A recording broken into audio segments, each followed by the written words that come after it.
Sí, la patria. Señor secretario. Señor presidente, señores senadores, la cuenta. Han ingresado a la comisión las siguientes iniciativas. Moción de los honorables senadores señora Órdenes y señor Proboste y señores Girardi, Latorre y Letelier, con la que inician un proyecto de reforma constitucional que establece normas para convocar a un plebiscito constituyente y fija época para realizar el primero de ellos. 2. Moción de los honorables senadores señor Elizalde, señor Allende y señores Durresti, Letelier y Montes, con la que inician un proyecto de reforma constitucional que regula la convocatoria a una asamblea constituyente. 3. Moción de los honorables senadores señor Kass, señora Esberger y señor Alaman, con la que inician un proyecto de ley que aumenta la pena aplicable al expendio de bebidas alcohólicas a menores. Finalmente, hay una moción de los honorables senadores señores Quintana, Arboe, Durresti, Girardi y Buenchumilla, con la que inician un proyecto de reforma constitucional que permita al presidente de la República y al Congreso Pleno convocar a plebiscitos generales vinculantes. Eso, señor presidente, respecto de la cuenta. Muchas gracias, señor secretario. Damos la bienvenida al señor ministro de Justicia y Derechos Humanos, don Hernán Larraín. Muy bienvenido, don Hernán. Vamos entonces al punto de la tabla. La tabla del especial, perdón. Sí.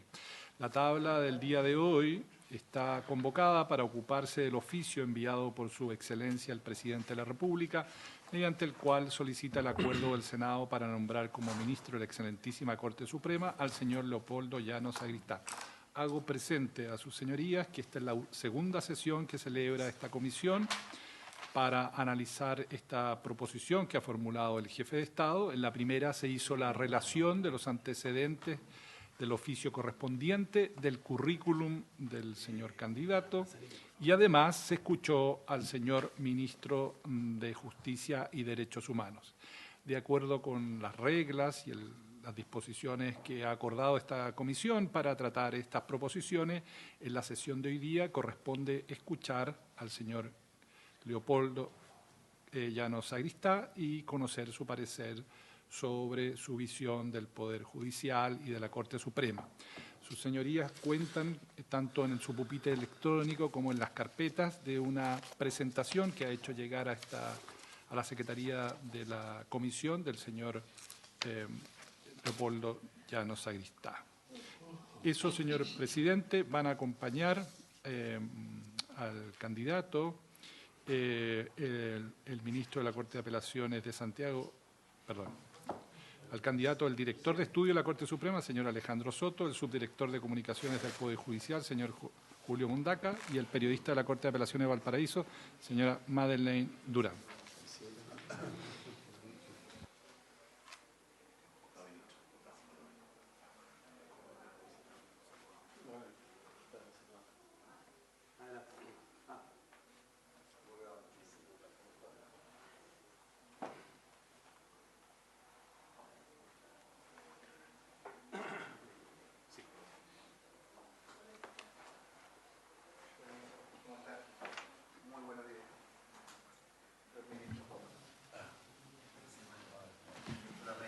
Muy bien, damos la bienvenida entonces al señor ministro de Justicia y Derechos Humanos, don Hernán Larraín, y al señor ministro de la Corte de Apelaciones y nominado por su excelencia el presidente de la República para integrar el máximo tribunal de la República, don Leopoldo Llanos. Ministro Llanos, muy bienvenido a la Comisión de Constitución, Legislación y Justicia del Senado. Una breve relación.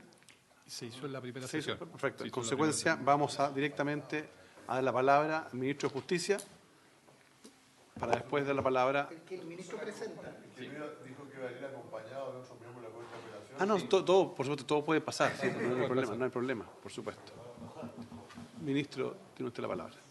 Señor presidente, estimados miembros de esta comisión, conforme a lo informado ya por usted, por esta secretaría y en conformidad a lo que también conversamos en la última sesión que sobre esta materia trató esta entidad, tengo el honor de presentar ante esta comisión en audiencia pública al ministro Leopoldo Llanos de la Corte de Apelaciones de Santiago, quien ha sido nominado por el presidente de la República para ocupar el cargo vacante que ha quedado en ella para integrar la Corte Suprema de nuestro país. Como se sabe, dentro de nuestro procedimiento constitucional, dispone nuestra Constitución que la Corte Suprema debe elaborar una quina de personas dentro de las cuales el presidente de la República deberá elegir una, quien para ser finalmente designado ante la Corte debe contar con la aprobación de los 2/3 de los miembros del Senado de la República. El presidente, luego de conocer y estudiar los antecedentes de don Leopoldo Llanos, los que he referido largamente en una sesión anterior, optó por ser él la persona, siempre es difícil decisión porque los candidatos son siempre muy buenos, pero se estimó que la persona, por su trayectoria judicial, por sus antecedentes profesionales, era la persona que el gobierno quería proponer para que el Senado pudiera estudiar los antecedentes y finalmente resolver, habiendo ciertamente también tenido conversaciones informales con distintos integrantes de esta corporación. Por eso, presidente, es un honor para nosotros que nos acompañe don Leopoldo Llanos para que pueda hacer personalmente él su presentación respecto de los antecedentes que a nuestro juicio lo hacen acreedor a ser nominado por esta corporación como miembro ministro de la Corte Suprema de Chile. Gracias, presidente. Muchas gracias, señor ministro de Justicia. Entonces damos la palabra. Ministro Llanos, tiene usted la palabra. Muy bienvenido. Muchas gracias, señor presidente. Voy a tratar de hacer una exposición no muy prolongada porque sé que el Senado de la República en este momento está abocado a funciones que siempre son importantes, pero dada la situación actual del país hay varias urgencias que tienen que resolver. De tal manera que, en primer lugar, quiero agradecer a Su Excelencia el Presidente de la República por haberme nominado para este cargo en la excelentísima Corte Suprema. Y también agradecer a esta honorable corporación por invitarme a esta sesión y darme la oportunidad de poder exponer algunos aspectos tanto de mi trayectoria como de mi visión que tengo sobre el Poder Judicial en general. Yo quisiera hacer alguna referencia muy breve a mi trayectoria vital, por decirlo así, de dónde me provengo, cuáles son mis orígenes educacionales fundamentalmente. Yo soy nacido en la ciudad de Concepción, estudié en la enseñanza pública de la ciudad, tanto en la escuela primaria de mi barrio como en el liceo número 1 Enrique Molina Garmendia, que es uno de los liceos más antiguos de Chile, el tercer liceo más antiguo de Chile, tiene aproximadamente 200 años. Y luego mi enseñanza universitaria la realicé en la Universidad de Concepción, que es una universidad que es una corporación de derecho privado, pero que tiene una vocación pública que es ampliamente reconocida. De tal manera entonces que todo ello me permitió conocer, yo creo que de manera bastante amplia y bastante profunda, las circunstancias que rodeaban la sociedad chilena de la época, en cuanto en la enseñanza pública uno comparte y convive con gente y estudiantes provenientes de diversos estamentos sociales, todo lo cual le da una visión más amplia de los problemas que aquejan a la sociedad, además de que creo que en la enseñanza pública, al menos en la época, se incorporaban de manera bastante profunda y muy acendrada por parte de los profesores como de los alumnos que ahí participábamos, de ciertos principios que son propios de una sociedad democrática y especialmente algunos principios como, por ejemplo, participar en las entidades de diverso tipo que se constituían dentro de los liceos y universidades, como los centros de estudiantes, de tal modo entonces que en los cuales yo participé, entre paréntesis, como dirigente, de tal modo entonces que uno tiene una visión más amplia y más tolerante y fundada principalmente en estos principios, como digo, democráticos, de tolerancia y también de debate que se realizaban en estos establecimientos entre los estudiantes y también en el diálogo con los profesores. De tal modo entonces que yo considero de que esta visión que tengo, por un lado, proveniente de mi formación en la enseñanza pública, de la cual me siento un hijo, y con mucho orgullo lo digo, y por otro lado también la circunstancia de provenir de regiones, toda vez que toda mi carrera judicial la he desarrollado prácticamente en las regiones de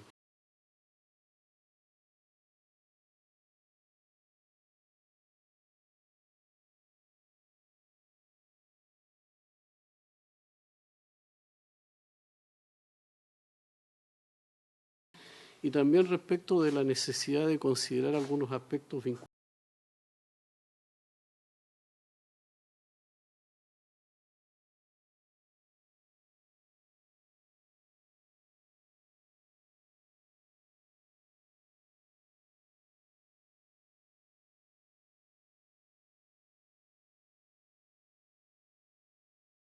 Desde ese punto de vista, y sin perjuicio de la experiencia y trayectoria que he tenido en el Poder Judicial y los conocimientos jurídicos,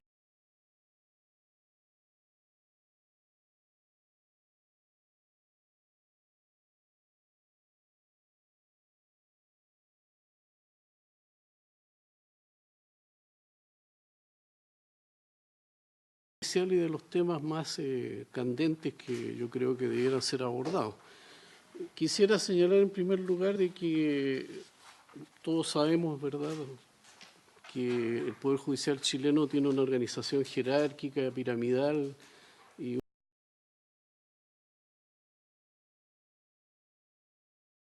tenemos un Poder Judicial que haya sufrido grandes cambios estructurales. Se han incorporado importantes cambios en los procedimientos, en algunas materias, como en materia penal, ¿verdad?, en materia de familia, en materia laboral, que desde luego han sido valiosos. Yo creo que han significado un mayor acceso a la justicia, han significado mayor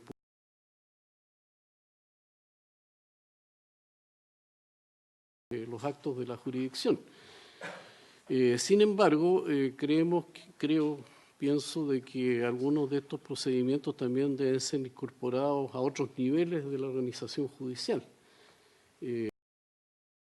Hay un problema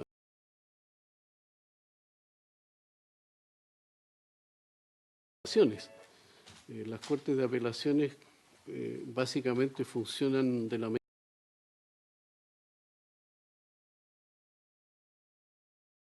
a la Real Audiencia. Es decir, no es posible que, entre otras cosas, entre otros problemas, ¿no es cierto?, que no tengamos salas especializadas en las Cortes de Apelaciones. Yo creo que las tendencias, ¿no es cierto?, en materia jurídica van o se encaminan hacia la especialización de los tribunales.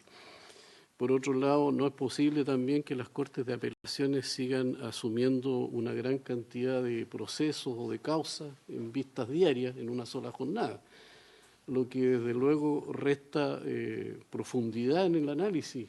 Muchas veces ocurre que por la premura del tiempo, por la necesidad de poder poner al día al tribunal, ¿no es cierto?, para que no se atrase, los análisis quizás no se hacen con la debida profundidad que se requiere. De tal manera entonces que hay que buscar mecanismos para que las Cortes de Apelaciones puedan abocarse de mejor manera a estudiar de manera, como digo, especializada y también con mayor profundidad a cada uno de los asuntos y con el tiempo necesario para poder abocarse a ellos. Y por otro lado también es necesario incorporar en las Cortes de Apelaciones y en general en todos los tribunales superiores. Cuando hablo de tribunales superiores, como sabemos, me refiero también a la Corte Suprema, principios que son propios de los nuevos procedimientos que se han incorporado en la judicatura chilena. Es decir, si queremos mayor publicidad, si queremos mayor inmediación de los tribunales en el conocimiento de los antecedentes, si queremos mayor concentración y celeridad, esos principios también deberán ser incorporados a los tribunales superiores, cuestión que en este momento todavía no ocurre.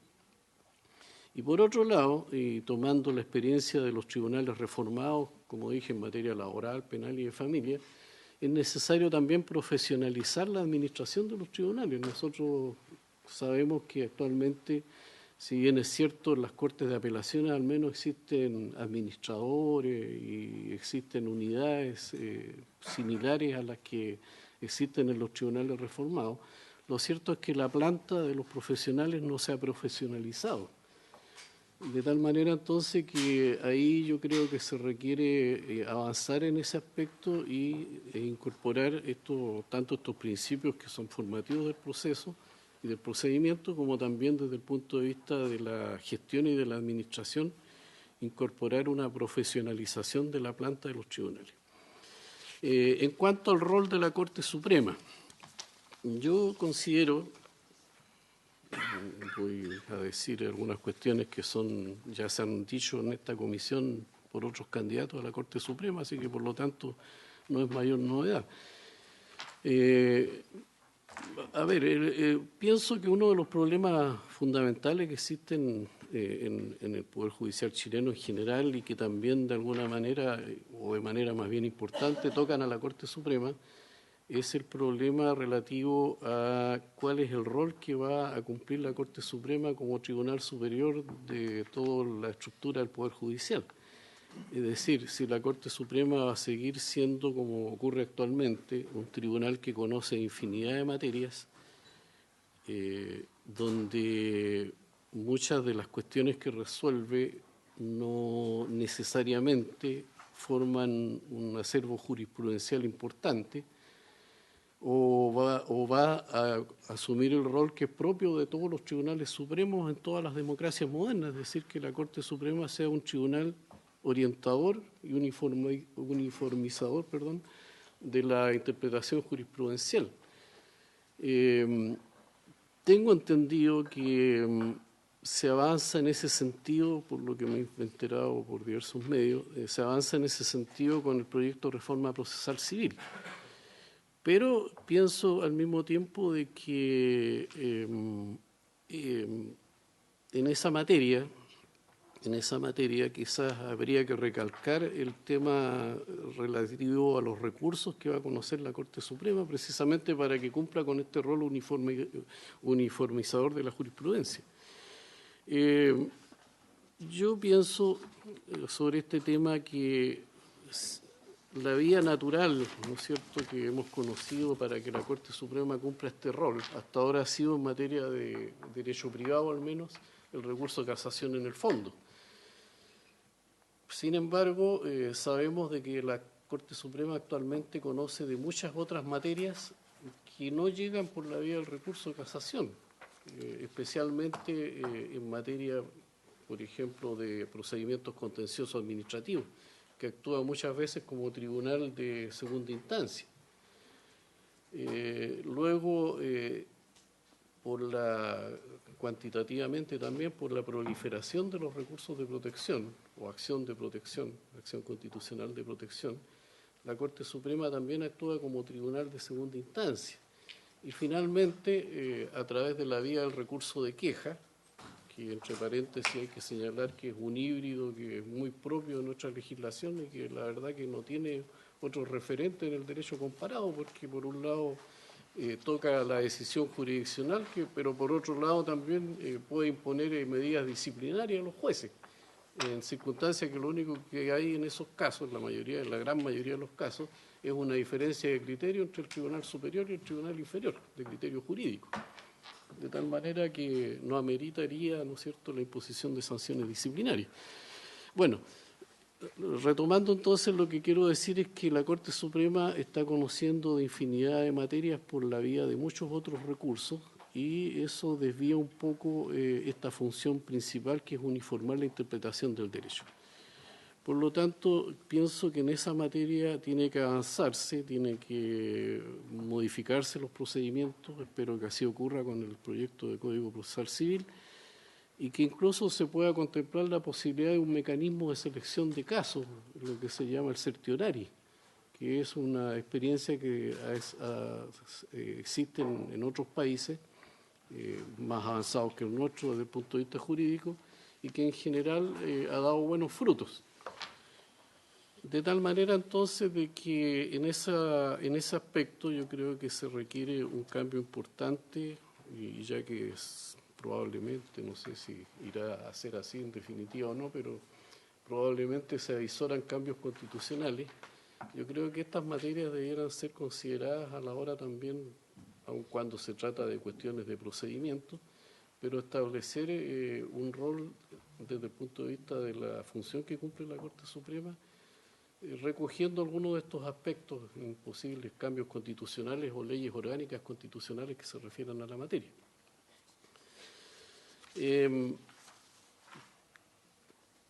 Quisiera también, no puedo dejar de mencionar que un aspecto que también es importante y que tiene relación tanto con el rol de la Corte Suprema como también con la posible discusión en materia constitucional que se avisora, considerar en eso también lo que se denomina o se ha llamado el gobierno del Poder Judicial. Sobre esta materia que tiene que ver con los ascensos de los jueces, con los nombramientos de los jueces, con la gestión y administración de recursos, con la carrera judicial y con el tema disciplinario, la misma Corte Suprema ha esbozado en un acuerdo de una jornada de reflexión del año 2014 de que a fin de que los jueces se aboquen fundamentalmente a la función jurisdiccional, todos los jueces y también desde luego la Corte Suprema, todas las funciones de gobierno judicial que he mencionado estén entregadas a otro órgano.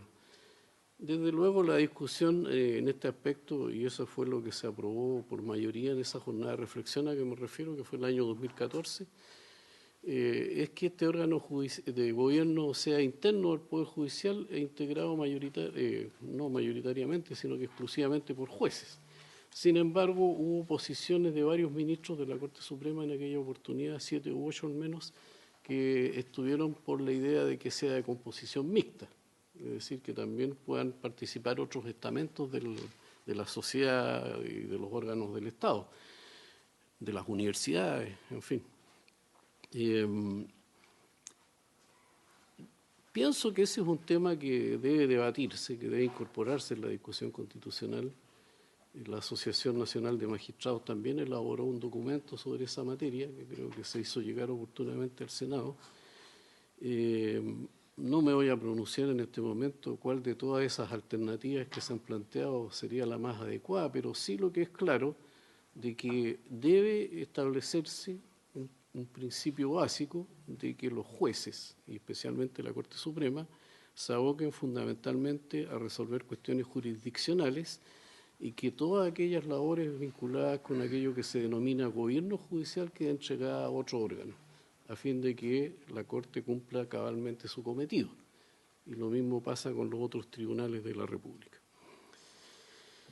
Otro tema que quería tocar, que lo voy a mencionar nomás porque un tema que ya, como dije, se ha tratado acá, es el relacionado con la necesidad de avanzar con la reforma procesal civil. Sabemos la situación en que se encuentran los tribunales civiles de Chile en general, que están abocados en más de un 80% a conocer de juicios ejecutivos del sistema financiero y del retail, de tal manera que el tiempo y la cantidad de recursos materiales y humanos dedicados a eso desvían la atención de la atención preferente de otros problemas de carácter jurídico o conflictos de carácter jurídico que debieran ser resueltos primordialmente por los jueces, lo que no significa desde luego de que las personas que tengan un crédito que conste en un título ejecutivo, un documento fehaciente, indubitado, ¿no es cierto?, no puedan ejercer las acciones que correspondan,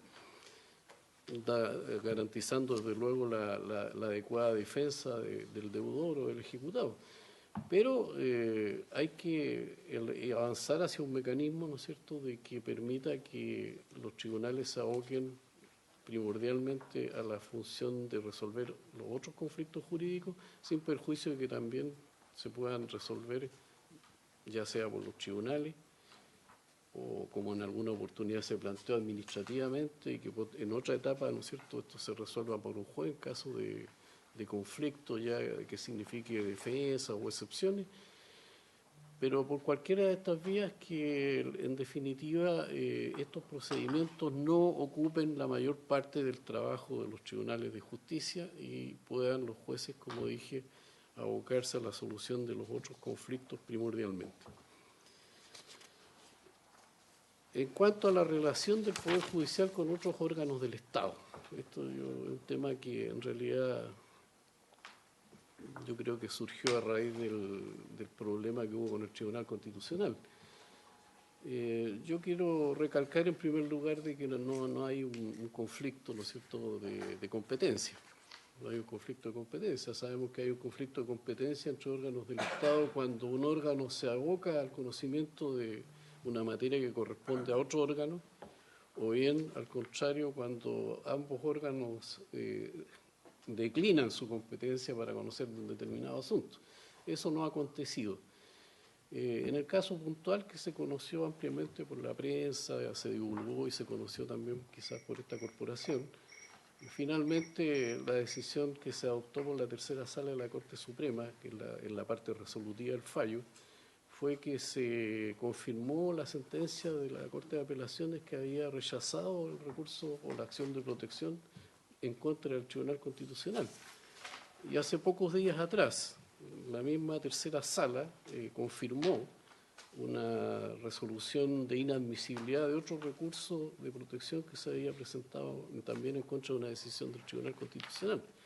De tal modo entonces que yo creo que conflicto desde un punto de vista jurídico al menos no existe.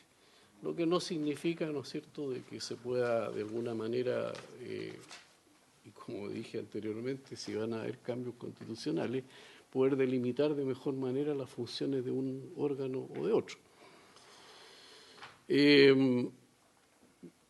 Respecto del tema de la independencia de los jueces, yo creo que aquí hay dos aspectos relacionados con la independencia de los jueces. Nosotros, los jueces en general, hemos estimado de que la independencia externa de los tribunales está garantizada en la Constitución, en la reglamentación actual, en el capítulo 6º, ¿verdad? Han habido algunas oportunidades que han sido muy escasas, ¿no es cierto?, en que de alguna manera se ha podido constatar algún intento de menoscabar esa independencia, pero yo creo que en términos generales el problema no es un problema que el Poder Judicial chileno lo esté sufriendo, como ocurre con otros sistemas judiciales en otros países, especialmente en Latinoamérica. Respecto a la independencia interna de los jueces, que otro aspecto de la independencia que hay que considerar, varias veces se ha planteado de que en esta materia debiera avanzarse en algunos aspectos que permitan garantizar esa independencia, porque en definitiva la potestad jurisdiccional radica en cada juez o tribunal, no en el Poder Judicial como organización. Entonces se han hecho críticas, yo creo que con el fundamento plausible, en el sentido de que atentan contra la independencia interna de los jueces el actual sistema calificatorio por razones de elementos de subjetividad que predominan en el sistema calificatorio, lo cual no significa que no se evalúe el desempeño de los jueces. Por lo menos yo pienso que debe haber una evaluación de desempeño, pero a base de factores objetivos, no subjetivos. Y en segundo lugar también lo que ya mencioné anteriormente, la circunstancia de que existe el recurso de queja, que también de alguna manera constituye una cortapisa para la independencia interna de los jueces. Yo creo que esas materias también deben ser abordadas por los poderes colegisladores. Yo creo que debe también considerarse para la independencia interna de los jueces de que no existe consagrado, aun cuando existen autos acordados y actas de la Corte Suprema, un proceso disciplinario. No existe consagrado legalmente. Yo creo que es necesario consagrarlo legalmente el proceso disciplinario, que desde el punto de vista disciplinario también se establezcan conductas o se tipifiquen conductas más precisas respecto de aquellas actitudes de los jueces que pudieran ser objeto de, o conductas que pudieran ser objeto de sanción disciplinaria, y por otro lado también poder establecer, no digo que no existan actualmente los autos acordados de la Corte Suprema, pero sí se pueden perfeccionar las garantías de un debido proceso disciplinario. Yo creo que esos son aspectos que también debieran considerarse, como digo, en posibles variaciones o cambios, reformas a las normas constitucionales. No quiero, desde luego, arrogarme la función de poder insinuar siquiera, pero no puedo dejar de expresar estas ideas, porque en definitiva yo sé que no nos corresponde a nosotros como jueces estas materias, pero sí por lo menos podemos dar alguna opinión sobre ellas. Y de hecho, si van a haber proyectos ya existen actualmente, sé que existen y se están discutiendo proyectos sobre estas materias, se va a pedir opinión también a la Corte Suprema, aunque no sea vinculante. Por último, quisiera referirme al rol que ha cumplido el Poder Judicial en materia penal. Aquí, como sabemos, el sistema de justicia está conformado no solo por los tribunales, el sistema de justicia penal, sino que también y principalmente por el Ministerio Público y también los órganos auxiliares del Ministerio Público, como las policías. La verdad es que la crítica pública, ¿no es cierto?, y esto es una crítica que es común a muchas instituciones del Estado, en el sentido de que muchas veces se tiene desconocimiento de cuál es el rol verdadero que cumplen los tribunales en esta materia, en materia de justicia penal. Sabemos, ¿no es cierto?, que la investigación de los delitos corresponde al Ministerio Público, y respecto de esto pensamos que, o pienso al menos, que existen algunas cuestiones que se deben corregir por parte del Ministerio Público, sobre todo la recolección de los antecedentes que se van a presentar como medios probatorios en un juicio. Los juicios resuelven, como ustedes saben, en el nuevo sistema procesal penal, que ya no es tan nuevo, ya cerca de 25 años. Los jueces resuelven a base de las pruebas o antecedentes que se aportan en el juicio oral, no a base de la carpeta investigativa del fiscal. En la carpeta investigativa del fiscal pueden haber muchos antecedentes, pero si esos antecedentes no se aportan al juicio, naturalmente que los jueces no pueden resolver adecuadamente, porque no tienen los elementos necesarios para poder dictar una sentencia. No obstante eso, y no obstante, como digo, de que no se aportan porque no se recogen en su oportunidad cuando se perpetran los delitos, los antecedentes necesarios para poder llevarlos al juicio oral, no se recogen con la debida prolijidad. Muchas veces las pruebas han sido declaradas ilícitas por la manera como se ha actuado, como se ha procedido, apartándose de las reglas que establece el propio Código. O bien sencillamente esos antecedentes no se recogen y no se aportan al juicio. No obstante eso, el rol que han cumplido los tribunales orales y de garantía en materia de los juicios que se han llevado a los tribunales ha sido mayoritariamente, muy mayoritariamente, ha culminado con la dictación de sentencias condenatorias.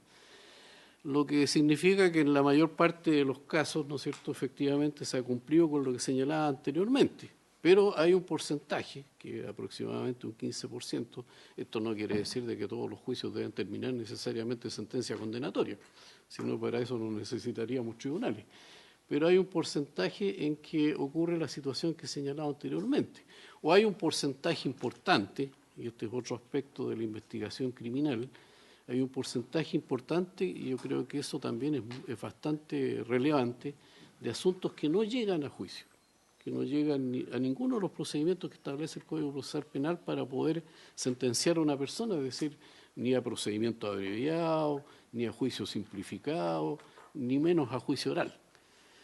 En esa parte, digamos, y que corresponde a la investigación y a la gestión del Ministerio Público, es donde se notan más bien estas falencias que he señalado. O sea, recolección de pruebas, y por otro lado también creo que existe cierto exceso de parte del Ministerio Público en general, no quiero personificarlo en ningún fiscal en particular, ni menos en el fiscal nacional, pero en términos generales existe yo creo que un exceso en la selección de casos, es decir, hay muchas causas que terminan con archivo provisional de los antecedentes. Yo creo que ese aspecto deberá ser mejorado. Yo creo que debe darse mayor atención a las víctimas. Yo creo, y lo dijo creo que la ministra Repeto cuando estuvo también exponiendo ante esta comisión, de que no basta con enviar una nota, ¿no es cierto?, a la víctima diciéndole, mire, su caso fue archivado porque no hubo mayores antecedentes. Yo creo que ahí debe avanzarse un poco más la coordinación también con las policías. Debe dotarse también de mayores recursos al Ministerio Público para que cuente con suficiente número de fiscales y funcionarios que puedan participar en la investigación y recoger los antecedentes, pero también a las mismas policías, para que las policías puedan también, ¿no es cierto?, hacer una investigación más acuciosa en cada uno de estos casos en que les corresponde investigar. De tal manera entonces que la atención a las víctimas en esta materia y la selección de casos, como dije, pueda mejorarse, pueda perfeccionarse, y que muchas veces la víctima sienta, ¿no es cierto?, en estas situaciones que efectivamente ha sido atendida por lo menos o escuchada. De tal manera entonces que eso debe ser un aspecto a considerar, sin perjuicio de que creo que también debe otorgarse mayores recursos al Ministerio Público, como dije, y también a las policías y otros órganos auxiliares de la investigación penal, como el Servicio Médico Legal. Bueno, finalmente, y haciendo un resumen, no un resumen, sino que como colofón de lo que había pensado exponer. La gran pregunta que se me puede hacer es por qué aspiro a integrar a la Corte Suprema o llegar a la Corte Suprema como ministro, todo desde luego con la aprobación de vuestras señorías. Yo ya lo dije al comienzo, creo que la trayectoria de vida que he tenido, mi trayectoria profesional, la experiencia que he ganado todos estos años como juez, que ya son cerca de 40 años, los principios que adquirí en mi formación personal, en la educación que ya he indicado anteriormente, me permitirían aportar a la Corte Suprema una visión amplia respecto de algunas de estas cuestiones que son acuciantes y que dicen relación con los grandes problemas que tiene la sociedad, muchos de los cuales derivan en los tribunales de justicia.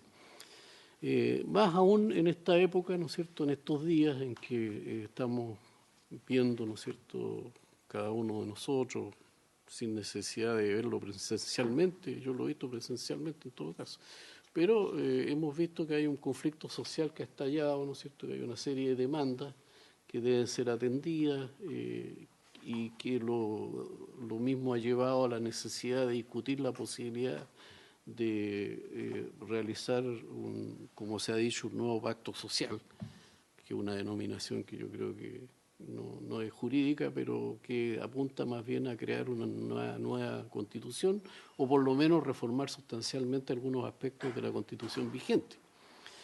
De tal modo entonces que esos conflictos y esas cuestiones que llegan por alguna vía, no todos, pero llegan muchos de ellos a los tribunales y precisamente llegan porque no existe una vía de solución por las formas naturales de hacerlo, que es a través de la implementación de políticas públicas o a través de la implementación de algunos derechos que actualmente no se encuentran consagrados. De tal modo entonces que, como digo, muchos de estos conflictos llegan a los tribunales, pero no obstante que se perfeccione en estas materias desde el punto de vista constitucional, legislativo, de políticas públicas, finalmente también van a haber conflictos de carácter social o carácter jurídico relevante para la población, para los ciudadanos, y siendo el rol de los tribunales la tutela de los derechos de las personas. Estas visiones que yo tengo con mi formación y que he señalado, yo creo que serían, como ya señalé también, un aporte importante para la excelentísima Corte Suprema. Es cuanto tenía que exponer, señor presidente. Muy bien, muchas gracias, ministro Leopoldo Llanos. Bien, vamos a abrir la palabra, señores senadores. ¿Alguna intervención? Senadora Lamán. Sí. Presidente, bueno, disculparme por haber llegado algunos minutos atrasados a la sesión. No está fácil la movilidad en estos días. Pero quería yo profundizar, porque me dio la impresión de que el ministro Llanos, por lo menos, aludió al tema de, llamémoslo no es propiamente un conflicto de competencia, pero uno podría decir una impasse o un diferendo, no sé cuál sea la palabra exacta, entre, digamos, a partir de la resolución de la tercera sala de la Corte Suprema, en relación al tema del Tribunal Constitucional. Yo entiendo que usted conoce perfectamente bien el caso, así que quiero ir simplemente al fondo de mi pregunta. En un rápido resumen, ¿no es así? Aquí hay una causa en que el Tribunal Constitucional dicta un fallo en que declara inaplicables determinados preceptos. Las personas que se sienten agraviadas por ese fallo, por esa resolución, recurren de protección para precisamente invalidar la sentencia o lo resuelto por el Tribunal Constitucional. después de algunos días, unas subidas y bajadas, finalmente a instancias de la Corte Suprema se falla este recurso y se rechaza, fundamentalmente porque la Corte esgrime como argumento fundamental el artículo 94, no es así, de la Constitución, que señala que contra las resoluciones del TC no procede recurso alguno. Pero después las personas que se sintieron agraviados vuelven, no es así, a recurrir ante la Corte Suprema, y ahí, más allá de lo que sea específicamente el fallo, surge este voto de minoría, o no sé exactamente cómo poder denominarla, donde es el que desata el problema, porque de alguna manera lo que arguyen los ministros que concurren en ese voto es que mediante el recurso de protección sí se puede conocer y resolver la constitucionalidad de las sentencias del Tribunal Constitucional, al extremo de invalidarlas cuando la sala o la Corte, digamos, considerase que, en definitiva, el Tribunal se habría excedido de estas facultades. Entonces, para ser muy preciso, ministro Llanos, yo lo que le quiero preguntar es lo siguiente. ¿Cree usted que nuestro ordenamiento jurídico actual es la tercera sala la llamada a determinar, o tiene la potestad para determinar si el Tribunal Constitucional en sus fallos se excede o no de sus competencias? O dicho más en simple, para que todo el mundo lo pueda entender más fácil, ¿se puede mediante un recurso de protección invalidar o cuestionar las sentencias del Tribunal Constitucional?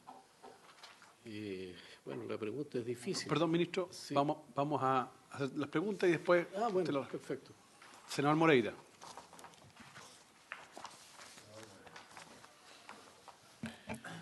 Gracias, señor presidente. Ministro de Justicia, un placer de tenerlo nuevamente por acá. Señor ministro Llanos,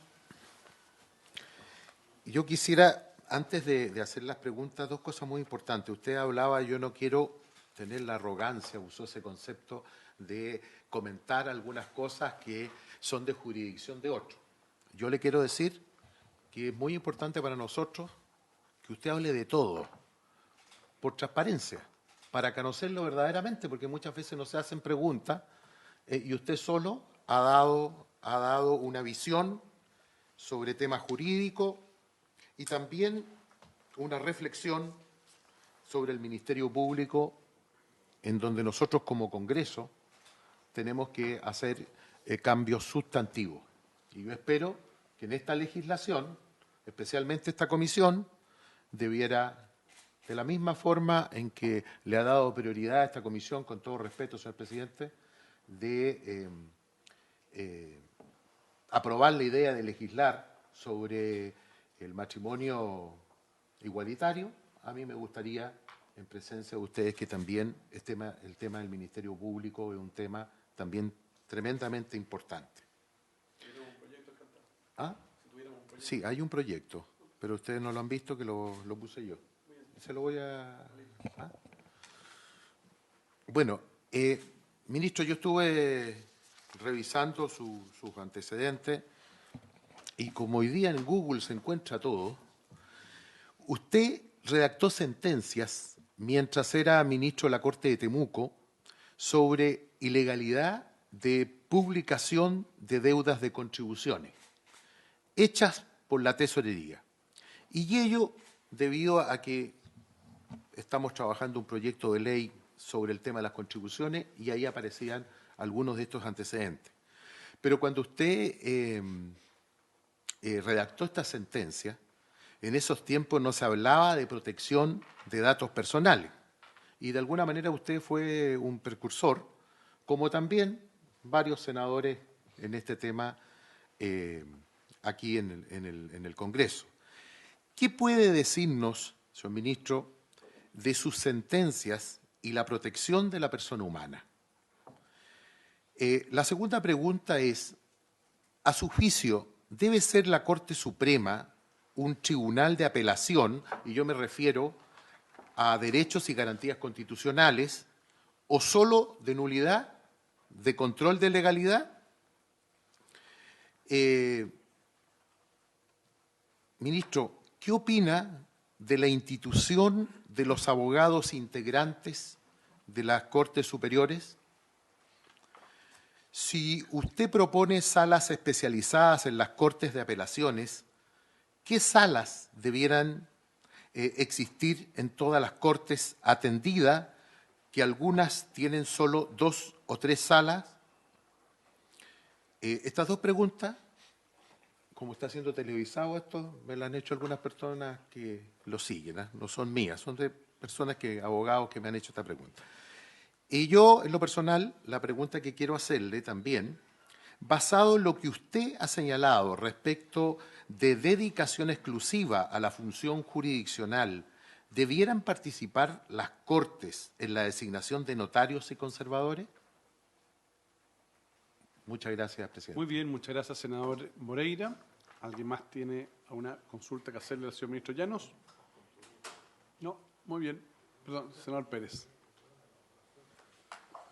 Gracias, presidente. Agradecer la exposición que nos ha hecho el ministro Llanos, que estaba postulando a la Corte Suprema, porque además me permite decir que compartimos establecimientos educacionales importantes en nuestras vidas, como es el Liceo Enrique Molina Garmendia y la Universidad de Concepción, que creo que, concordando con él, permite tener una visión muy amplia de la sociedad por la heterogeneidad de los pensamientos y de los estudiantes que ahí concurren. Soy extraordinariamente agradecido, y así lo expresé hace poco cuando se homenajeó a la Universidad de Concepción en el Senado, agradecido de lo que recibí de la Universidad de Concepción como estudiante de Derecho, como abogado de ella. Mi pregunta básicamente dedica a un tema que el ministro Llanos tocó, especialmente sobre la independencia, ¿no?, uno de los tribunales y la independencia de los jueces.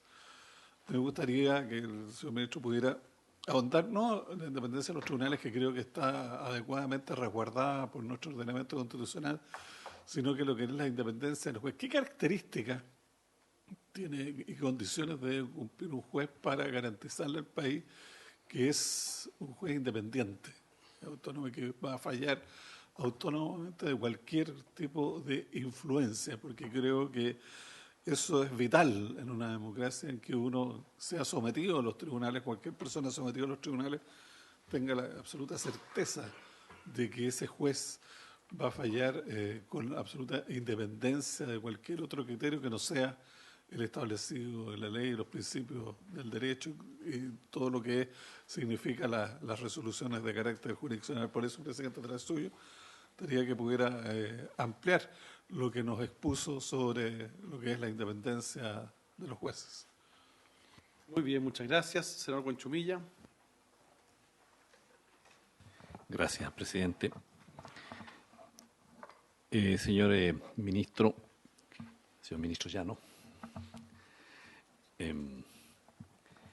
nosotros en esta comisión estuvimos trabajando con el anterior ministro del Interior, don Andrés Chadwick, una modificación a la ley antiterrorista, una ley larga, una ley corta. Y hemos visto como país una discusión política respecto del conflicto político-social que existía y existe en la Araucanía de que lleva 20 años. Y le hago esta pregunta, como usted fue ministro de la Corte de Apelaciones de Temuco y fue presidente de esa misma Corte. Y entonces veamos ese conflicto a 700 kilómetros y hoy día vemos el conflicto que tenemos en Chile y aquí en todo el país, en Santiago. Entonces, lo de la Araucanía parece una taza de leche, digamos, respecto a lo que tenemos hoy día en Chile aquí. Unos cuantos camiones quemados y hoy día tenemos cientos de carros del metro. Entonces, uno dice, ¿esto es terrorismo? Entonces, no quiero extenderme, digamos, en disquisiciones sobre esta materia, porque me ha tocado muchas veces poner sobre esta misma materia aquí en esta comisión, pero una pregunta simple, pero al mismo tiempo, digamos, compleja, diría yo, que simplemente cuál fue su experiencia como ministro de la Corte de Apelaciones de Temuco en la aplicación en el conflicto político-social de Araucanía respecto de la ley antiterrorista. Gracias, presidente. Muy bien. Senador Durresti. Gracias, presidente. Saludar nuevamente al ministro de Justicia, ministro Llano. Cuando uno revisa su currículum, yo valoro principalmente la trayectoria. Creo que a la Suprema tienen que llegar los ministros o funcionarios que han hecho una carrera, que tienen una trayectoria, y claramente queda en evidencia en el caso suyo, y valoro tremendamente la reivindicación de ese historial, esa vida republicana en una ciudad de provincia como Concepción, el liceo, la Universidad de Concepción. Yo también soy de regiones, estudié en la Universidad de Chile, pero también con el mismo concepto laico, un concepto republicano, y creo que eso se valora en el Poder Judicial. Al menos desde que soy senador hemos tratado siempre de tener esa visión, que integren y lleguen a la Corte Suprema los mejores o las mejores, hombres o mujeres, pero que tengan una trayectoria. Y al menos en la ministra Repeto se hizo una situación particular, siendo la última nominada a ser mujer, que es algo que también es un elemento importante en la integración del máximo tribunal, también con una trayectoria en Valparaíso. Entonces, valoro eso, y creo que hay una buena definición a su trayectoria en el Poder Judicial, y particularmente en Temuco, donde también tuve la oportunidad de seguir sus actuaciones y conocer su trayectoria. Destacar eso, y creo que es importante que usted lo haya consignado, y es importante que eso quede en la historia de este, no me cabe duda, nombramiento para el máximo tribunal. Del conjunto de actuaciones, ministro Llanos, me llama mucho la atención, y también valoro la trayectoria a usted le ha tocado muchas causas de derechos humanos. Y no obstante todo lo que ha sucedido en este país, el tiempo transcurrido, creo que la justicia en Chile ha reivindicado omisiones que hubo en la década de los 70, que vía recurso de amparos o actuaciones más directas pudieron haber salvado la vida de muchas personas. Pero creo que desde las querellas de los años 90 en adelante, las actuaciones en materia de investigación de derechos humanos han ido avanzando para saber el destino, especialmente de los detenidos desaparecidos, entender la trama del Estado, de agentes del Estado que hubo para llevarlas a cabo, y buscar la reparación, buscar los restos, y también sancionar los crímenes, los delitos cometidos. Entonces, en esa perspectiva, y revisando varios de sus fallos, a usted le tocó caravana de la muerte, le ha tocado extradiciones, le han tocado distintas situaciones, incluso algo que afecta a mi región, el montaje que se hizo sobre un pseudo consejo de guerra en el cual se ejecutaron a 12 jóvenes de la localidad de Neltume, un consejo de guerra amañado, absolutamente ficticio, para justificar una muerte alevosa. ¿Cómo ve usted, ministro, desde el alto, si usted pasa a integrar la Corte Suprema, debiera ser el seguimiento para estas investigaciones? Usted le tocó como ministro especial, dedicado. La Corte Suprema tiene un conjunto de ministros que le han comentado esa tarea. ¿Cómo ve usted este trabajo, que muchas veces es deslocalizado, toda vez que la investigación a veces se radica desde Santiago para constituirse en ilícitos cometidos en distintos lugares? Obviamente es un anacronismo, si uno pudiera decirlo, desde el punto de vista de la investigación. Con 20 años de un sistema reformado, estamos investigando con antecedentes del proceso antiguo, donde hay también dificultad de prueba por el transcurso del tiempo, por el fallecimiento de muchos testigos, autores. ¿Qué visión tiene usted para poder avanzar en apurar estos proyectos, o abocarse con la experiencia que usted tuvo como ministro especial, pero también como integrante, espero, de la Corte Suprema? ¿Cómo lo ve, o qué figura cree que es la acorde para llegar al final de estas investigaciones y poder hacer justicia? Muy bien, muchas gracias, senador Durresti.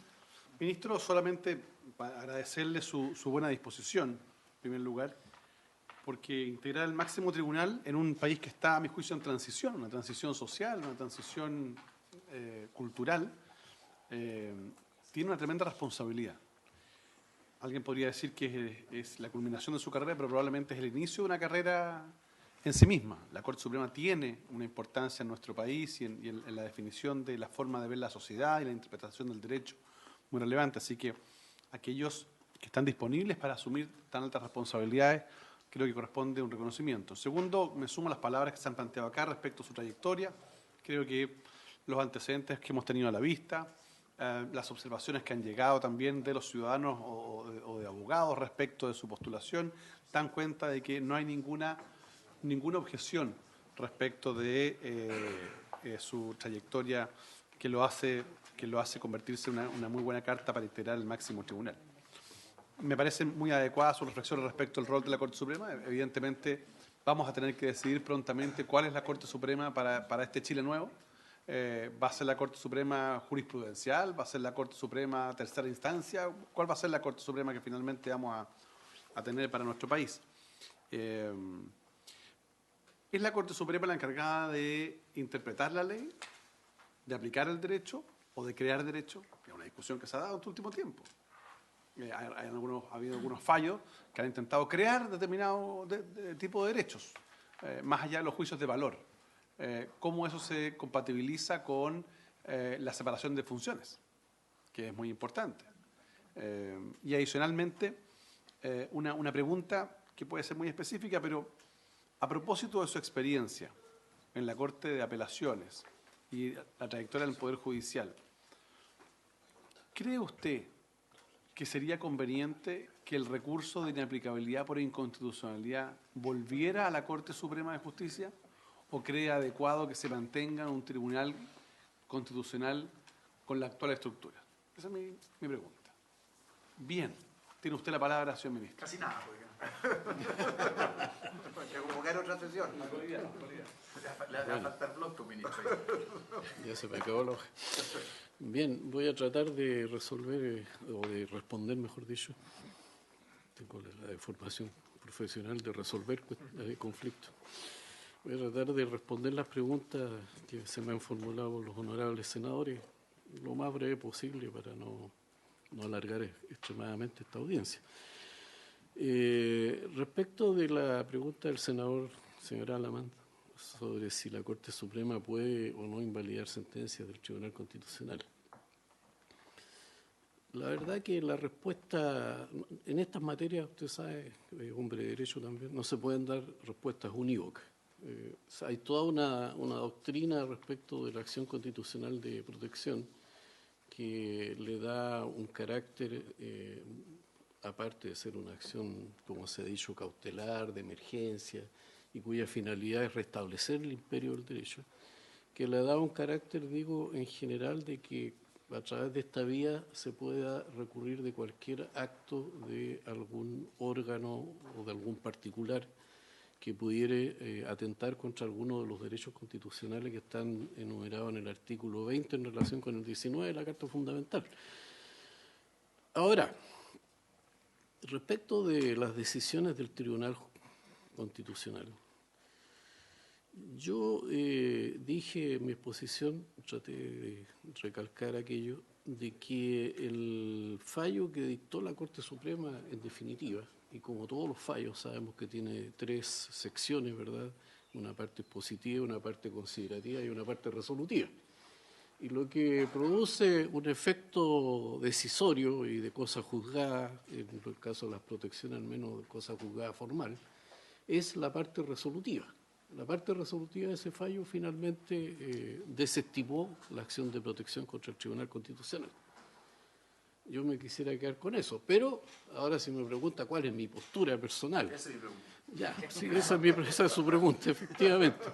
Bueno, usted estudió bien el caso, senador, y se percató, ¿verdad?, que cuando se presentó ese recurso de protección o esa acción de protección en la Corte de Apelaciones, la sala primera que yo integro y que es la que resuelve la admisibilidad de los recursos, yo voté en contra de la admisibilidad del recurso. Y ese voto lo reiteré en aquel otro fallo que ahora fue confirmado por la Corte Suprema hace pocos días atrás. Por lo tanto, por una cuestión de fondo, no por una cuestión formal.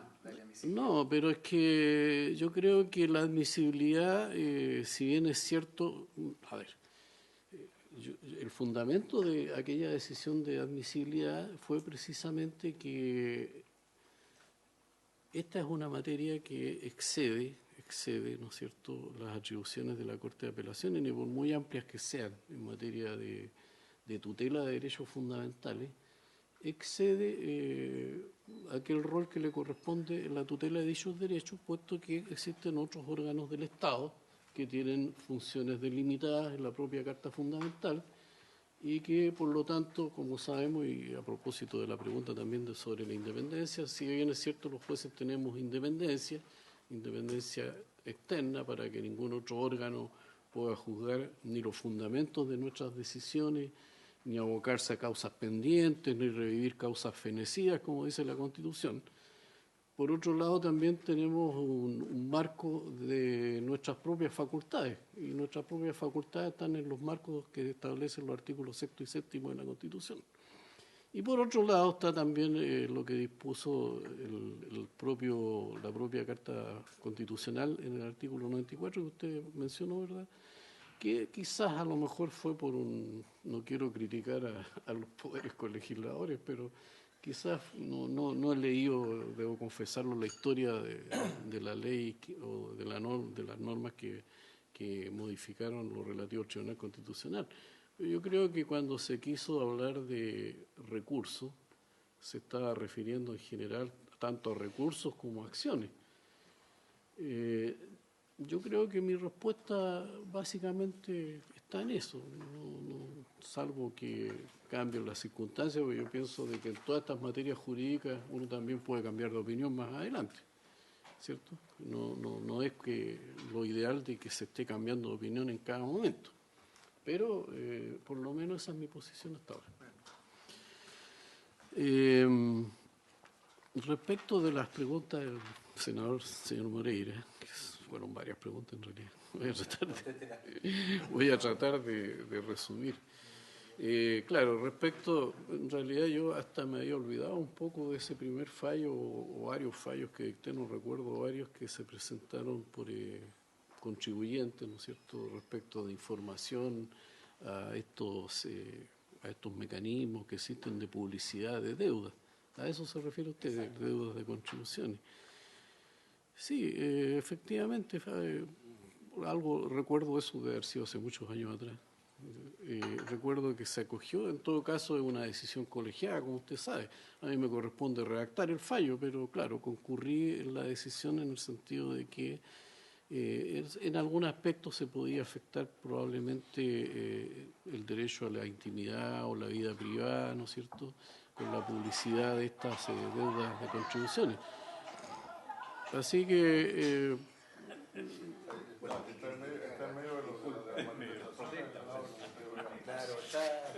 La otra pregunta que le mandaron. Es que la otra pregunta. Bueno, pero en fin, yo creo que en general, y ya lo dije antes cuando respondí a la pregunta anterior, los tribunales tienen un rol bastante amplio en materia de tutela de derechos constitucionales, y cuando efectivamente existe afectación a estos derechos por actos arbitrarios y ilegales, los tribunales tendrán que restablecer, como dije, el imperio, y lo dice la Constitución, el imperio del derecho y de la ley. Respecto de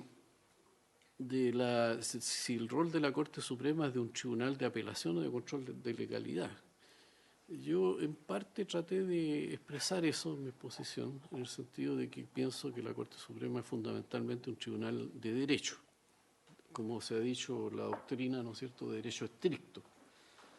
Hay algunos autores que no están de acuerdo con la denominación, pero en fin. La Corte Suprema es un tribunal que conoce fundamentalmente de vulneraciones a las normas legales y por lo tanto desde ese punto de vista es un tribunal de derecho y no conoce de ellos, no es del tribunal de instancia. Ese es el rol para el cual se constituyeron los tribunales supremos. Por lo tanto, todo lo que dice relación con la apreciación de los hechos es una materia que queda entregada a los tribunales de instancia, que son las Cortes de Apelaciones, o en el caso de los tribunales penales, de los tribunales orales en lo penal. Yo creo que en eso no hay dos opiniones de que en general, en la doctrina, no hay dos opiniones de que en general las Cortes Supremas son tribunales de derecho y que muy excepcionalmente pueden conocer de cuestiones de hecho y por lo tanto constituirse en un tribunal de instancia o de apelación.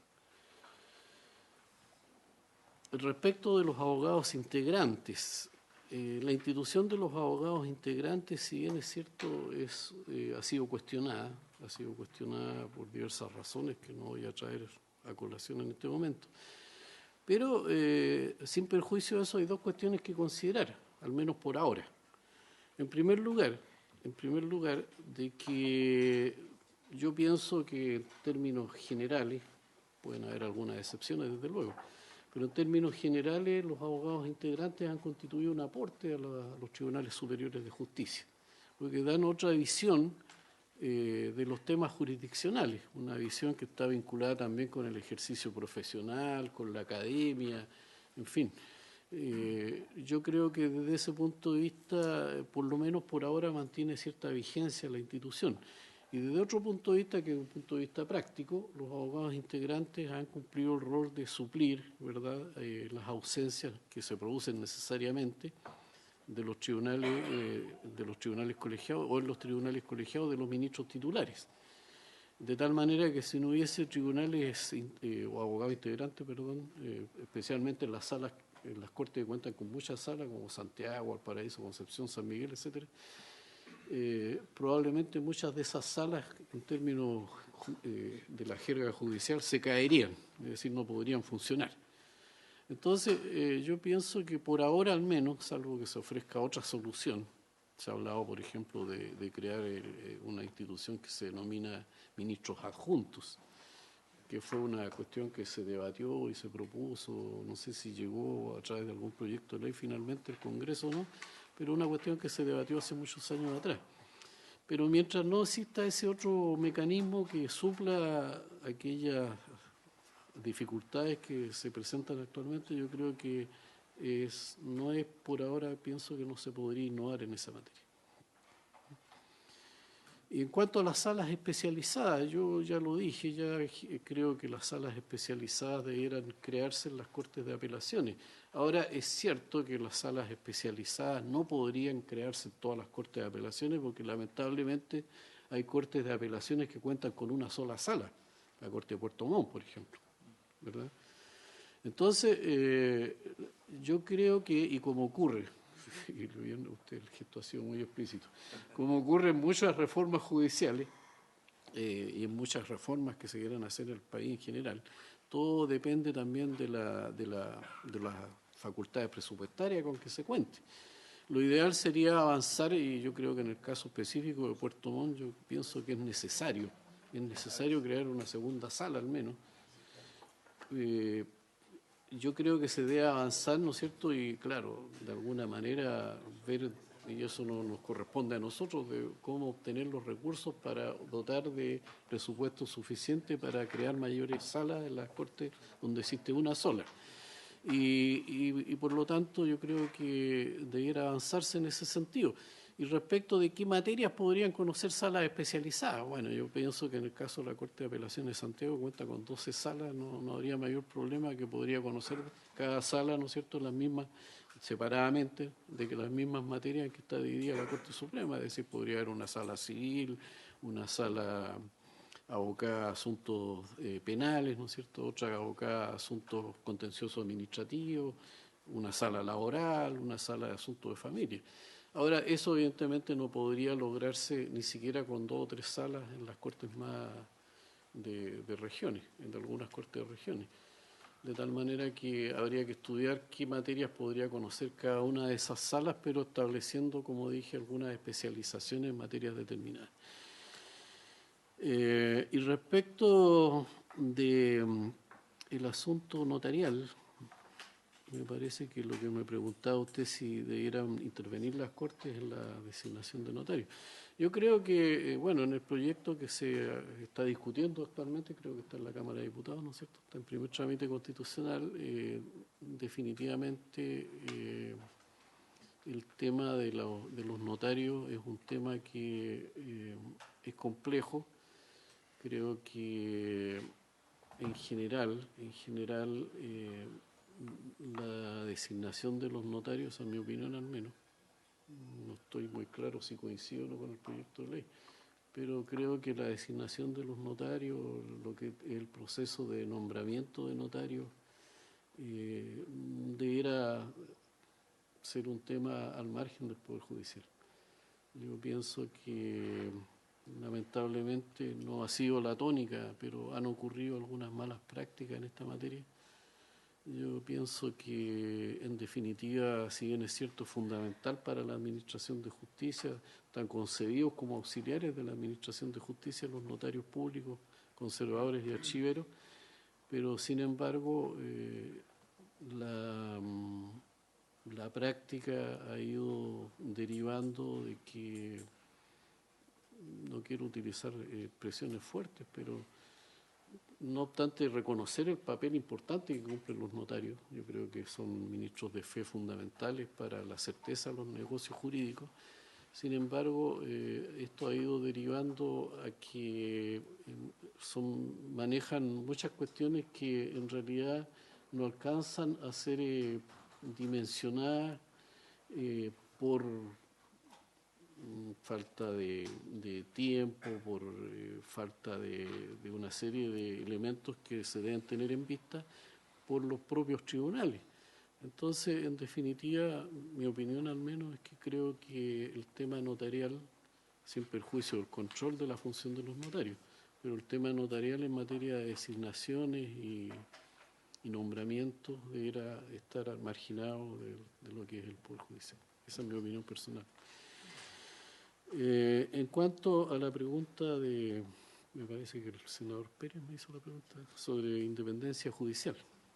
Sí, bueno, yo me refería al tema de la independencia judicial en los dos aspectos, en el aspecto externo y en el aspecto interno. Dije que en el aspecto externo, en general, el Poder Judicial chileno puede decir con cierta satisfacción de que no hay mayores dificultades. No tenemos problemas como existen en otros países vecinos, incluso, que hay mucha injerencia, ¿no es cierto?, de los otros poderes del Estado o de otros órganos estatales en las decisiones que adoptan los tribunales de justicia. Afortunadamente no ocurre eso en Chile y eso está garantizado, como señalé, en la propia Constitución Política de la República. Sin embargo, mencioné también el tema de la independencia interna de los jueces, ¿ya? Y respecto al tema de la independencia interna de los jueces y de las juezas, quiero usar un lenguaje inclusivo, jueces y juezas, yo creo que, yo no digo que los jueces en general no sean independientes, los jueces son independientes internamente, pero existen algunas limitaciones a esa independencia interna o algunos riesgos potenciales a la independencia interna. Y uno de esos riesgos potenciales los enuncié someramente, que son el sistema calificatorio por la subjetividad que tiene, el sistema disciplinario que lo ejerce el mismo órgano que revisa la decisión del juez. Muchas veces lo calificatorio y lo disciplinario está vinculado con la forma como el juez razona y adopta su decisión. Las decisiones de los jueces deben ser revisadas por la vía de los recursos jurisdiccionales, de los recursos procesales, no por la vía disciplinaria. De tal modo entonces que hay un riesgo potencial de la independencia interna del juez. Ahora ustedes probablemente me dirán, bueno, pero ¿qué hacemos con un juez que frecuentemente le están revocando sus sentencias? Bueno, existen otros mecanismos contemplados en el propio Código Orgánico de Tribunales para poder hacer efectivas ciertas falencias de ese tipo.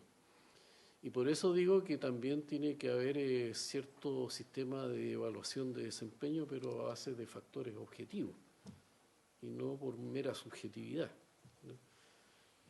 Y por lo tanto, entonces, yo creo que eso es un tema largo, un tema de mucha discusión, pero yo creo que eso se puede mejorar, se puede perfeccionar y otorgar también, por un lado, independencia interna, pero por otro lado, poder revisar la decisión equivocada o errada de un juez cuando ha resuelto un caso en particular. Y eso está garantizado por la vía de los recursos. Y sin dejar de mencionar, por último, de que los jueces y juezas, además de todos los controles que tienen desde el punto de vista que hemos mencionado, tienen también otro tipo de responsabilidades. Tienen responsabilidades por delitos ministeriales, ¿verdad? Tienen responsabilidad disciplinaria, que ya se mencionó. Tienen responsabilidad civil por los daños o perjuicios que hubieran ocasionado en el desempeño de sus funciones. Y tienen la responsabilidad común, civil y penal que tienen todos los ciudadanos de la República. Por lo tanto, yo creo que existen los adecuados contrapesos como para balancear, ¿no es cierto?, esta independencia que tienen los magistrados. Sin perjuicio, como dije antes, de que debe perfeccionarse para además otorgar mayor independencia a la hora de resolver. Ahora, ¿para qué otorgar esa independencia? Bueno, porque el juez puede tener un criterio jurídico, yo también he expresado algunos criterios jurídicos que no necesariamente coinciden con los criterios de mi superior jerárquico, pero eso no necesariamente, pienso yo, me puede significar una sanción disciplinaria. Esa es más o menos el quiz de lo que quise plantear. Respecto de lo que me plantea el senador Huechumilla, respecto del tema de la Araucanía, bueno, no voy a decir lugares comunes, es un tema muy complejo. Yo pienso de que aquí hay que separar dos cuestiones. Una cuestión es la relativa a las causas, a los orígenes y a la realidad del conflicto de la Araucanía. Es un hecho que no ha sido desconocido, que ya prácticamente existe cierto consenso en la sociedad chilena de que el pueblo mapuche efectivamente ha sido discriminado, que el pueblo mapuche efectivamente tiene una situación desmejorada desde el punto de vista económico, social, cultural, y que arrastra una serie de problemas desde la incorporación del territorio mapuche al Estado de Chile, que no obstante tratar de solucionarlo a través de algunos mecanismos legales, a través de la antigua ley del indígena, ¿no es cierto?, la ley 17.322, si mal no recuerdo, a través de la actual ley 19.253, creo que el gobierno actual ha hecho un esfuerzo también a través del Plan Araucanía, pero sin embargo el conflicto se mantiene y por lo tanto es un conflicto que debe ser solucionado por las vías que corresponde, es decir, por las vías institucionales, fundamentalmente a través del diálogo con los representantes del pueblo mapuche, con los representantes de la sociedad chilena y del Estado chileno. Por lo tanto, el tema y el conflicto existe. No podemos desconocer esa realidad. Ahora, respecto de la aplicación o no de la ley de conductas antiterroristas, yo quiero hacer una distinción acá. Yo quiero hacer la siguiente distinción. En general, el tema, dije, el problema existe, el problema tiene que ser solucionado, tiene que ser, de alguna manera, avanzarse en ese aspecto y avanzarse de manera fundamental, sustancial, pero ello no significa de que los tribunales de justicia, cuando sean requeridas su intervención de forma legal, no dejen de aplicar la ley. Independiente de la visión que uno pueda tener de la actual ley sobre conductas terroristas, que ha sido cuestionada, que ha sido discutida, no sé si me parece que hay también en este momento un proyecto que se está discutiendo acá en el Congreso sobre una posible modificación. Sin embargo, es la ley vigente. Entonces, por lo tanto, el problema de la Araucanía no se va a solucionar en primer lugar por la vía judicial, exclusivamente por la vía judicial. La vía judicial yo creo que es una vía que tiene que ser utilizada cuando ocurren hechos graves que sean constitutivos de delito. Y esos hechos graves necesariamente deben aplicarse las sanciones que correspondan, probada que sea la participación en los hechos de los inculpados y la existencia del delito mismo. Segundo, si en un proceso jurisdiccional se acreditan los elementos que contempla la actual ley de conductas terroristas para sancionar a los culpables, naturalmente que debe aplicarse, porque esa es la función que tienen los tribunales. Los tribunales deben aplicar la Constitución y la ley. Esa es la ley vigente. Ahora, si me pregunta si estoy de acuerdo con la actual ley de conducta terrorista o no, no me lo preguntó y por lo tanto me voy a abstener de opinar sobre eso. Pero yo creo que hay que separar los dos ámbitos. Si hay un hecho grave, delictual, y ese hecho constituye además infracción a esta ley que hemos mencionado, tendrá que aplicarse. Sí, eso es lo que nos corresponde a los jueces. No tenemos otra alternativa. Sin perjuicio, como dije, de que el problema debe solucionarse además por otras vías. No sé si le respondo la pregunta. En materia de derechos humanos, que me consultó el senador Durresti, la verdad que hay que reconocer, yo creo que también hay cierto consenso en esa materia, de que no obstante que efectivamente los tribunales no cumplieron el rol que debieron haber cumplido en su oportunidad, un pecado que tenemos, ¿no es cierto?, los jueces chilenos. No obstante eso, desde la vuelta a la democracia y especialmente a partir de cierto momento, se avanzó bastante, se ha avanzado bastante en la investigación y en la condena y la sanción, y en los casos en que procede la absolución también en la absolución, de aquellos que han sido imputados de violaciones graves a los derechos humanos durante la época de la dictadura. Es cierto que existen muchos procesos que están aún pendientes. Es cierto que muchos de estos procesos están entrampados en la Corte de Apelaciones o en las Cortes de Apelaciones. Sin embargo, hace poco la Corte Suprema envió un instructivo a las Cortes de Apelaciones para poder avanzar y se adoptaron medidas para que efectivamente estas causas sean falladas en segunda instancia y se pueda, ¿no es cierto?, finalmente concluir el proceso en la Corte Suprema, así que se deduce recursos de casación, como ocurre habitualmente, porque aquí nadie queda conforme con la sentencia en esta materia, de los que intervienen en ellas al menos. De tal manera entonces que yo creo que se están haciendo esfuerzos, hay dificultades, todavía hay hechos que no han podido ser investigados, que no han podido ser esclarecidos. Usted lo dijo, hay problemas relacionados con el curso del tiempo, ¿verdad? No se pueden recoger ahora pruebas de hechos que ya no existen. Por ejemplo, yo tuve que investigar hechos vinculados con el Estadio Nacional y causas de torturas que se realizaron ahí en el velódromo del Estadio Nacional. Pero ir al velódromo del Estadio Nacional a estas alturas no tiene ninguna trascendencia porque ya no es el velódromo que existió en el año 73. Entonces es una dificultad objetiva y material que muchas veces es una cortapisa para esclarecer estos delitos.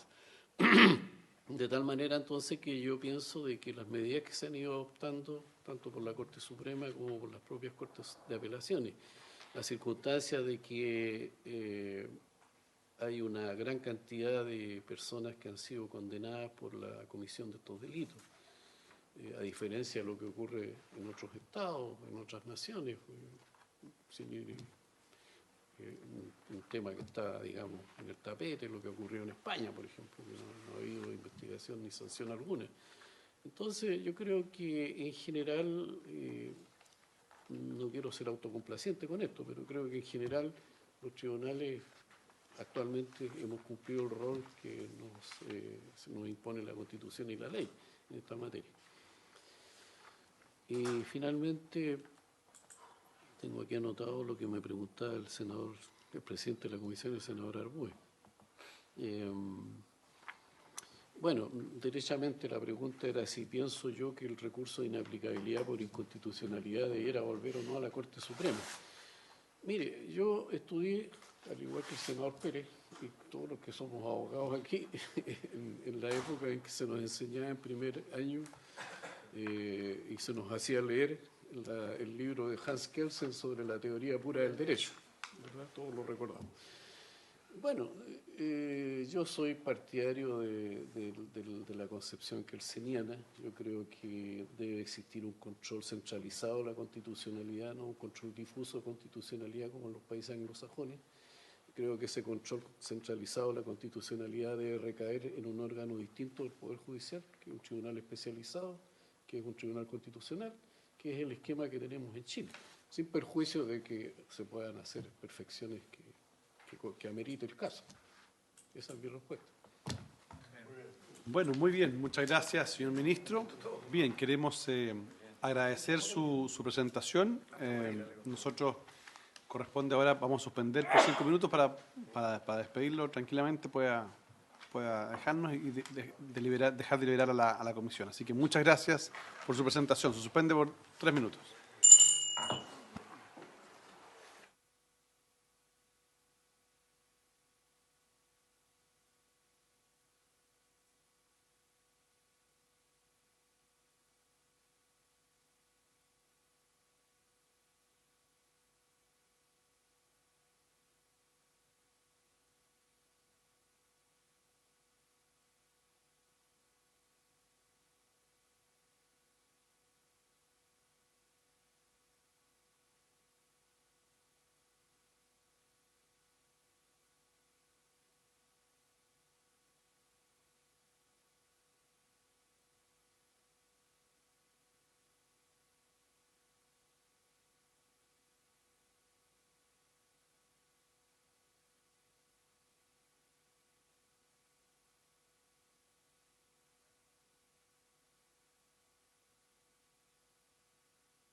Muchas gracias. Les agradecemos a todos la presencia. Ha sido fantástica. Ahora vamos a reanudar la sesión. Señor secretario, ruego a las personas que están dentro de la sala o tomar asiento o disfrutar el día. Señor presidente, señores senadores, de acuerdo con las disposiciones acordadas por esta comisión, después de escuchar al Ejecutivo y después de escuchar al candidato, la comisión puede acordar o celebrar una nueva sesión o resolver en esta oportunidad, dejando constancia de la opinión de sus señorías respecto de la proposición que ha hecho Su Excelencia el Presidente de la República. Bien, en primer lugar, someto a consideración de la comisión la posibilidad de resolver en esta sesión. ¿Les parece? Muy bien, así se resuelve entonces. Debiendo resolver en consecuencia, señor secretario, tenemos la votación. Ya, muy bien.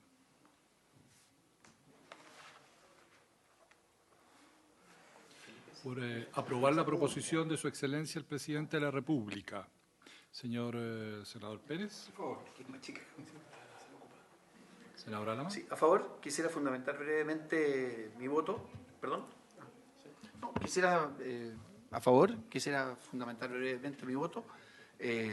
Creo que al conjunto de los antecedentes que conocemos del ministro que postula, que ha sido postulado, que denotan una trayectoria impecable, que lo califica absolutamente para integrar el máximo tribunal, creo que las respuestas que dio a las distintas interrogantes que formularon los señores senadores, habla muy bien tanto del procedimiento que hemos establecido como de la posibilidad de compenetrarnos digamos, del sentido profundo que tiene algunos de sus puntos de vista. Y creo que los puntos de vista que él manifestó en las preguntas que fueron respondidas por él apuntan también en la dirección de que se trata de un nombramiento muy adecuado. Muy bien. Senador Durresti. A favor de la nominación propuesta por el Ministerio y también valorar el mecanismo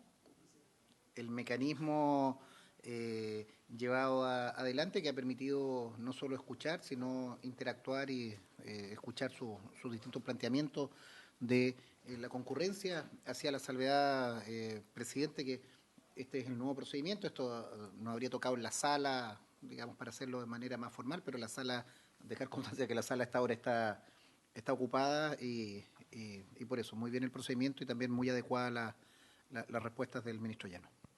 Senador Benchumilla. Presidente, si me permite. Yo fundo mi voto en en la notable exposición que ha hecho el señor ministro Leopoldo Llanos, tanto en los aspectos formales, porque demuestra una persona criteriosa, ponderada, serena, como en la amplia versación jurídica que tiene, la visión que tiene como miembro del Poder Judicial respecto del país, de los procesos sociales, demostrando que va a ser un gran ministro de la Corte Suprema como uno quisiera, que fuera un juez republicano, de gran criterio, moderno. De tal manera que con mucho gusto fundamento mi voto a favor, señor presidente. Presidente. Bien, yo también voy a fundamentar mi voto. Creo que el ministro Llanos, junto con tener una trayectoria impecable, ha hecho una exposición que da cuenta de que no solo entiende, no solo conoce, sino que adicionalmente tiene una visión futurista, digamos, de lo que debe ser el rol de la Corte Suprema en el Estado de Derecho democrático. En consecuencia, creo que adicionalmente ha tenido una visión muy importante en materia de relación, de cómo debe relacionarse los diferentes poderes del Estado, y también ha manifestado una opinión muy clara y muy directa en torno al rol de la Corte Suprema en cuanto a ser la que interpreta el derecho, que aplica el derecho, más no que crea el derecho. En consecuencia, yo creo que reúnen las condiciones suficientes para poder integrar el máximo tribunal, y voto a favor. Muy bien. Unanimidad entonces de los integrantes de la comisión por Muy las bien. razones que ustedes han Muy bien. consignado. Aprobada entonces la nominación de Su Excelencia el Presidente de la República, Sebastián Piñera, para designar como ministro de la Corte Suprema de Justicia al ministro de la Corte de Apelaciones, don Leopoldo Llanos. Habiéndose cumplido el objeto de la sesión, se levanta.